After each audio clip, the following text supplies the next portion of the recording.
आखिरकार वो हुडी वाला बंदा कौन था और क्या रोमन रेंज चैंपियन बनेंगे, और बनेंगे भी तो कब बनेंगे? क्या डब्ल्यू डब्ल्यू AEW से कोई कॉन्ट्रैक्ट साइन कर रही है? और कोडी रोड्स क्या डब्ल्यू के बेस्ट चैंपियन हैं कि नहीं?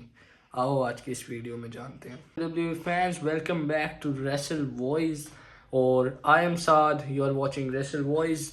तो मैं तुम लोग को सबसे पहले इस चैनल के बारे में एक चीज़ बताने वाला हूँ। देखो, इस चैनल के नाम पर एक और या दो तीन और ऐसे चैनल्स हैं जो कि कुछ ज़्यादा ही मतलब जो है ना सब्सक्राइबर होल्ड करते हैं।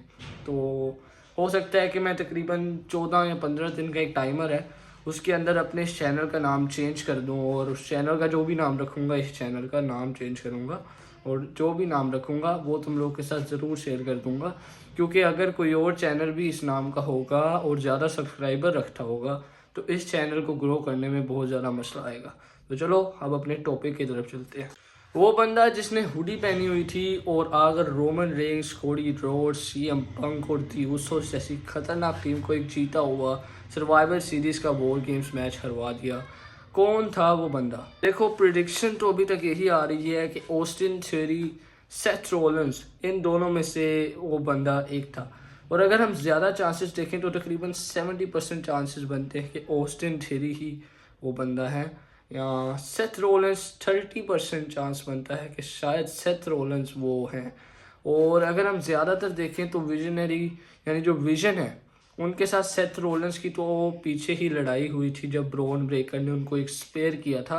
तो आई थिंक सो वो सेथ रोलेंस तो विजन को नहीं जितवाएंगे, तो इसलिए ये ज़्यादा चांसेस हैं कि ऑस्टिन थ्योरी हो सकता है वो विजन को ज्वाइन करना चाहते हैं और उन्होंने आकर विजन को वो मैच जितवा दिया और बहुत ज़्यादा मतलब अपने आप को शो करवाया और एक मिस्ट्री मैन बने, और थोड़े टाइम तक हो सकता है कि वो रिवील हो और ऑस्टिन थ्योरी ही वो बंदा हो जिसने रोमन रेंस और CM पंक, कोडी रोड्स की टीम को हरवाया और वॉर गेम्स ब्रोक लेसनर ने अपनी टीम के लिए जीत ली थी। खैर, वो बंदा जो भी था उसके बारे में बात बाद में की जाएगी। अब हम लोग बात कर लेते हैं WWE और AEW के दरमियान कुछ कॉन्ट्रैक्ट साइन हो रहे हैं इस हवाले से कि हो सकता है कि AEW के जो रेसलर्स हैं वो WWE के अंदर भी परफॉर्म करें और जो WWE के रेसलर्स हैं वो AEW के अंदर परफॉर्म करें। इन दोनों कंपनीज का आपस में एक कॉन्ट्रैक्ट साइन हो रहा है इस टाइम। सिर्फ ये एक फैक्ट है, ना कि कंफर्म न्यूज़।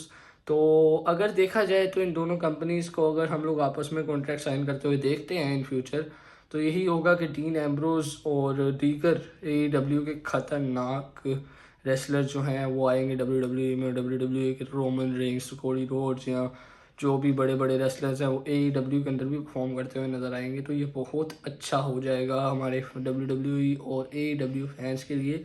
वो और ज़्यादा इन्जॉयमेंट देख सकेंगे इस one of the best sports and entertainment इन। अब बात कर लेते हैं, कोडी रोड्स क्या बेस्ट चैम्पियन हैं WWE के लिए और क्या उन्होंने प्रोवाइड की है एक अच्छी इनकम WWE वालों को? तो देखो, मेरे ख्याल में तो कोडी रोड्स ने WWE को बहुत अच्छे तरीके से अपना चैम्पियनशिप होल्ड करके दिखाया है, लेकिन WWE I think so Cody Rhodes को मज़ीद चैम्पियन नहीं बनाना चाहती है और 116 दिन पर अभी उनका टाइटल रेन है। और हो सकता है कि इन फ्यूचर 1 से 2 महीने के अंदर रोमन रेंस और कोडी रोड्स का अनडिस्प्यूटेड मैच हो चैम्पियनशिप के लिए, और उस मैच में रोमन रेंस जीतें और रोमन रेंस इस चैम्पियनशिप को लेकर चले जाएं, और फिर कोडी रोड्स ऑब्वियसली अपनी चैम्पियनशिप लॉस कर लेंगे। तो कुछ भी हो सकता है। I think so Roman Reigns और कोडी रोड्स का मैच इसीलिए शेड्यूल किया गया है कि रोमन रेंस हराकर कोडी को एक उसकी चैम्पियनशिप से दूर करें और खुद चैम्पियन बन जाए, और रोमन को चैम्पियन बनना भी चाहिए।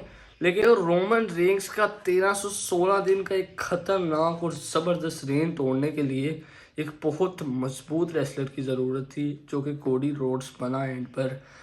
रोमन रेंस को हराने के लिए कितने रेसलर्स आए, ब्रोक लेसनर आए, जॉन सीना आए और जे उसो आए, उसके अलावा भी Randy Orton, AJ Styles, LA night, बहुत रेसलर्स, लेकिन रोमन रेंस को कोई भी आदमी हरा नहीं पा रहा था। लेकिन कोडी रोड्स ने ये काम करके दिखाया था। तो मैं तो यही कहूँगा कि कोडी रोड्स इस टाइम पर एक अच्छा WWE वर्ल्ड अनडिस्प्यूटेड चैम्पियन है ज़रूर, लेकिन I think so Roman Reigns उससे ज़्यादा अच्छा चैम्पियन बन सकता है अगर वो चैम्पियन बनता है, और WWE फैंस इस चीज़ का बहुत बेसब्री से वेट भी कर रहे हैं कि रोमन रेंज हमें एज अ चैम्पियन नजर आए।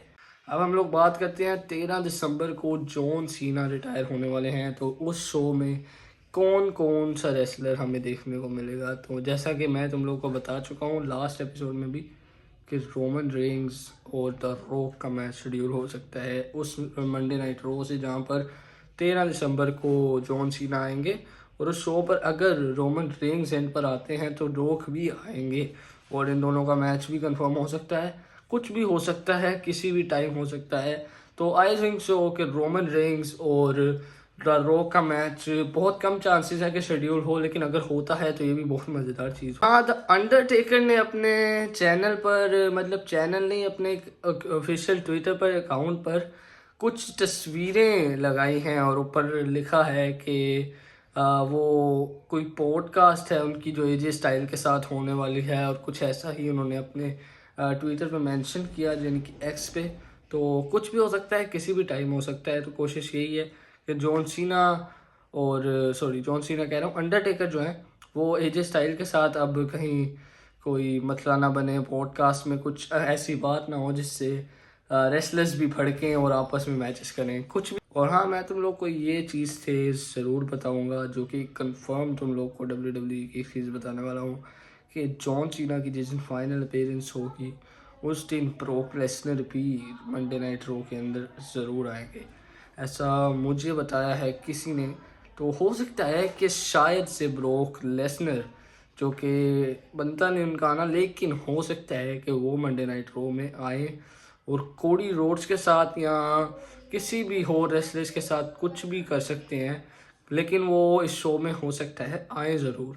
और अगर नहीं आते तो द रॉक और रोमन रेंज ज़रूर आ सकते हैं इस शो के अंदर। ये सारी बातें तुम लोगों के साथ मैंने शेयर की। अब इस वीडियो को शेयर करो आगे, लाइक सब्सक्राइब ज़रूर करना, कमेंट भी कर देना और बताना कि कोई कमी तो नहीं है भाई मेरी वीडियो के अंदर, क्योंकि देखो बहुत बहुत मुश्किलात से जो है ना इस टाइम पे ये वीडियो बन रही है।